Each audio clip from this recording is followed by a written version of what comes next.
Sanibonani molweni ndiyanamkela kweSA-TV ngesiXhosa. Uphetheni uncoma abasebenzi bakhe ke indlela abasebenza ngayo. Lonto ithi imasaji iwenze ngendlela umsebenzi wayo. Hayi ke wabe sesithi ke unomfundo beku-right nyani kodwa ke khona abayi-2 abohlulekileyo bebehleka ke umkhize noma mvi. Umncomile ke unomfundo ngendlela abahoya ngayo ke kulamzi bonke nje including abasebenzi. Wabulela ke kunomfundo ke kodwa unomfundo yethu bumbona unaso isazela simhleli ngoba kaloku uhoya ahoye nonjengaye. Uvele ke uqale imikhuba yakhe ubuyele back to uSipho ulele kuSipho wabuya ke kuseni selate elungiselela emsebenzini xa engena nanku uZakes uthe xa ebuza kunini uba uzofunani uZakes apha wathi mamakhe hayi akayingeni eyabo nayo unowakhe umsi. Uvele uthe kaloku une-protection order lo muntu so akakwazi usondela kuye. Deliwe ntavele wayenza uvela wabhekelisa uZakes pha wabe sesitsho kuZakes ba yena bezobona nje umanqoba apha not ukuthi ba uzothini. Umgxothile ke uvelephi emchova nokumchova sele elila nokulila ke nomanqoba lowo ke naye bekhala. So uZakes ke uphumile. I-competition ke iyaqhubeka uneli uhappy and uyacleana kuclean ekitchen kodwa uthula unomona nokuhleka kwakhe yamva nje ba uzamsupporta lo and into ayenzileyo uxelele uwenzeni ke uba kunamhlanje uvumelekile uba angazenzela nantoni afuna ukuzenzela yona. Hayi ke wenzeni waya ke naye ke ezenzela akachitha kanje mixa yonke into emixwayo. Wavela washiya nekomityi bezinobisi ziwe phansi kumdaka kuyinto nje uthule umane enqwala nje inhloko andithi kaloku uyayazi ba uneli yena yakhe indawo namhlanje imdaka akazoyiwini competition. Wakwenzo uNomalanga uxelela ukwenza uba bazodibana noPablo lo fashion designer yabo azothatha imeasurements zezinto abazozinxiba xa kuyolotyolo.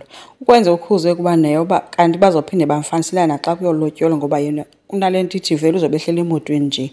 uNomalanga uthe kaloku awuzutyela emotweni and kaloku futhi bazobe bethatha icontent imini yonke ngalamini. Iye yamdika kancinci ke leyo ukwenza but kangaphendule enditheni.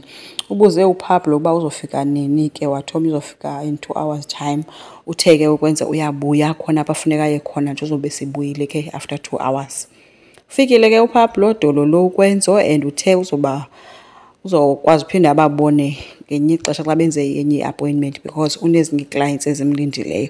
So uNomalanga bephoxekile ke kunjalo oko elinde ukwenzo akazi ba kanti ukwenzo nanko efika kulo Sibongile Ixopo ngemoto. Nango uNosibongile segijima siya kuye yombuzo bakwenza uzofunani apha uzondenzela nje ezinye ingxaki ngaphezulu kwezisentini nazo. Hayi ke ukwenza uthe yena uze kutata kaSibongile and uzolungisa zona ezongxaki kanye ezizoba bangamvumeli ukuba aphindele eDurban. Bathe besathetha ke waphuma uJangasi wabuza uba kubani lo ngathi ngilomfana wasezifotweni nje. uSibongile uthe angachaza futhi ebesele ehamba ukwenza wesikwenza nje uyahamba ukwenza wathula. Uthe ke udedi unesibindi sokuza apha uzondihlokoloza emzini wami. Hayi ke ukwenza wavele wangulo muntu ke othe emthutha ethi Nyambo semageza nezinye ke iziduko zabo ke ethi ucela amphe nje indlebe. Uvele wathamba ke kancinci ke uJangasi noba ibimcaphukisa lento yalomfana. Ubuzile ke uJangasi uba ufunani kuye lo umfana ufunani kumfana. Wacenga ukwenza ke khangaphendule ke uJangasi. Ubashiye beme apho. Wayongena endlini walandela ke ukwenza uSibongile umcelile ke emcela wancama bajika sokungena endlini ukwenza wahamba. Bangenile ke endlini befikela kuDeliwe oye wabuza uba angabapha na into yokusela. Ubulele ke ukwenza kanti uJangase naye ngokunjalo kodwa abesithi ucela amphathele nje uPhiphinyemfu.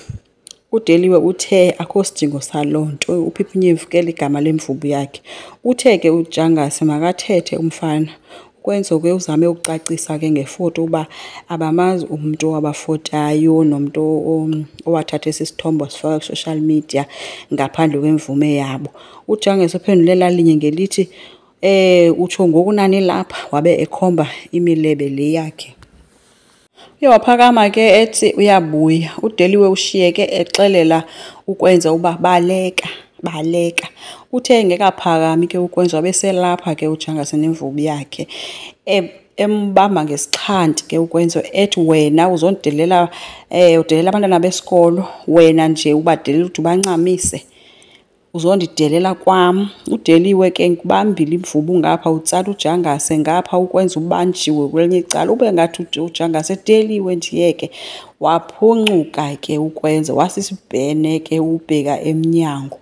uJangase ubecaphuka ke kuba uthe nje soze avumele amakhwenkwe aseThekwini azomdelela emzini wakhe yena. uKwenzo ke uthe xa ephuma ke ngeso speed sakhe emnyango wazithela kuSibongile ke. uSibongile omxelele uba bendikuxelele kodwa ngalento uyenzayo Kwenzo. Uthe uKwenzo akakhathali nokuba utata yakhe uyambetha noba umbethe kanjani okwayenjana, akanamsebenzi waloo nto yena, as long as ezofa. Uthe noma ngambethele emnqamezweni afe njengoYesu, as long as ezofela intombazana ayithandayo ngenhliziyo yakhe yonke. Wehla ke umoya ke uKwenzo after sesithi ke Sibongile ndiyakuthanda ngenhliziyo yami yonke. uSibongile uvele wangazi noba makathini, ubukeke njengomuntu onesinqala. uZakes ke yena kusaqhubeka nokustoka uVelephi yena uqale umkhuba wokugroova, une-freedom yonke, uphumile emtshatweni. Enkosi ngicela siqhubeke, subscribe, like, singakhomenta futhi, bye.